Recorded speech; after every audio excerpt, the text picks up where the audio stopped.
Let us do some examples about how to calculate limits at infinity. So let's start with this one. This one says the limit as x to infinity of 2x squared minus 3x plus 5 divided by 5x squared minus 2x plus 1. Okay, so in a situation like this, I always suggest look at the highest degree. These are polynomials, right? So what we can do, we can divide numerator and denominator by the highest degree overall, which in this case is x squared. Okay. And the denominator becomes 5x squared minus 2x plus 1 divided by x squared. So here we are trying to see who wins, right? Oh, I should have said this before. Why are we doing this and we didn't just go ahead and do it? Because when you just go ahead and do it, what we are going to get here is undefined. Okay. What is the numerator? Is infinity minus infinity divided by what? But infinity minus infinity. So this is undefined. Okay, it's not even clear what's going on here. So, but when we write it like this second way, dividing by x squared, notice that we divided numerator and denominator by x squared. So that's like doing nothing. Okay. Then this is going to be the limit of 2 minus 3 over x plus 5 over x squared divided by 5 minus 2 over x plus 1 over x squared. Okay. And now what happens? Now when we try to take the limit, see what happens. The 2, obviously that doesn't change. The 3 over x, the limit as x tends to infinity is 0. And 5 over x squared is also 0. So if we go term by term, what we find is that the limit is 2/5. Okay, so that's the trick in this case. Let's take note. Divide both numerator and denominator by the highest power, which in this case was x squared. Okay. All right. So let's do more examples.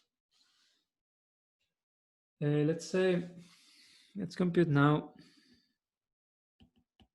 the limit. Let's do now a negative infinity. And let's do x minus 1 divided by x squared plus 1. So in this case, this would be like negative infinity divided by infinity, which is undefined. So we need to figure this limit out. Okay. So what we are going to do, it's because they are polynomials, we are going to do the same trick. Divide by the highest power. What is the highest power? Yes, is x squared.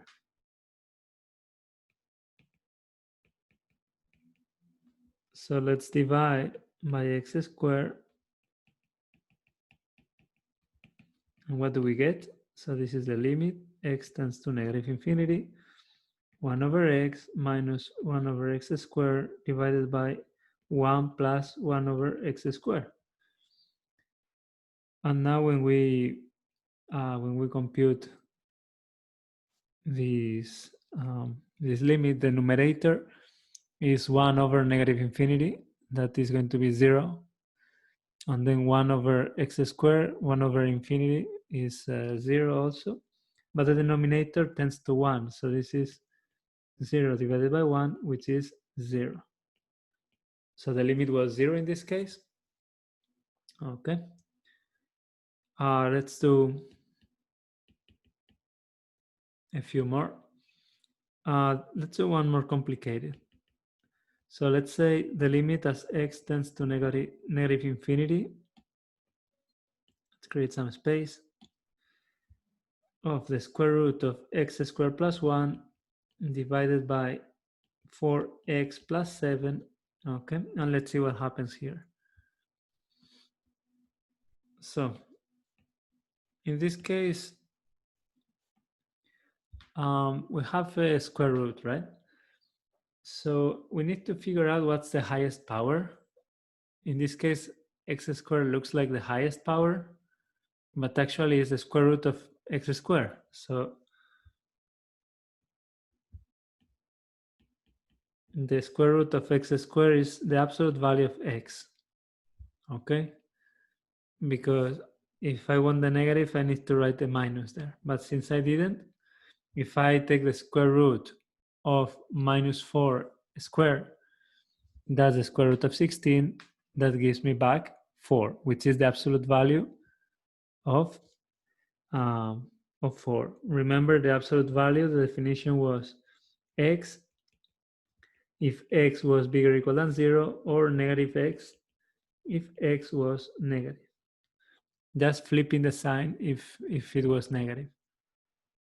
Now, what I'm going to do, I'm going to factor, whenever I have a square root like this, what I'm going to do is to factor the highest power. Okay, and go from there. So this is, now I can pull out, because it's a product, I can pull out the x squared. Okay, remember this property I just mentioned. So this is going to be the absolute value of x, square root of 1 plus 1 divided by x squared, divided by 4x plus 7. Okay, now because x is going to negative infinity, those are negative numbers. So the absolute value of x is going to be equal to negative x. So here we get some simplification. We have negative x square root of 1 plus 1 over x squared divided by, let's factor the x here. So this is 4 plus 7 divided by x. Okay, so there is a cancellation there. And now let's see what we got. So we have the square root of 1 plus 1 over something that goes to infinity. So the numerator we get negative 1. And the denominator we get 4 plus something that goes to 0. So we get negative 1/4. Okay. And let's do one last example. So let's do now x to infinity. And let's take a square root of x squared plus 1 minus x. Okay, which you may have noticed already, this is infinity minus infinity. So it's undefined. And we need to work a little more. So now, what is the trick in this case? When we have square roots and differences, what we are going to do, we are going to multiply and divide by the conjugate.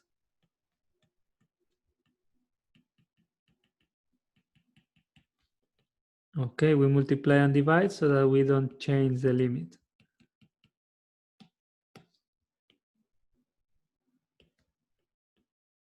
Let me take note of the trick.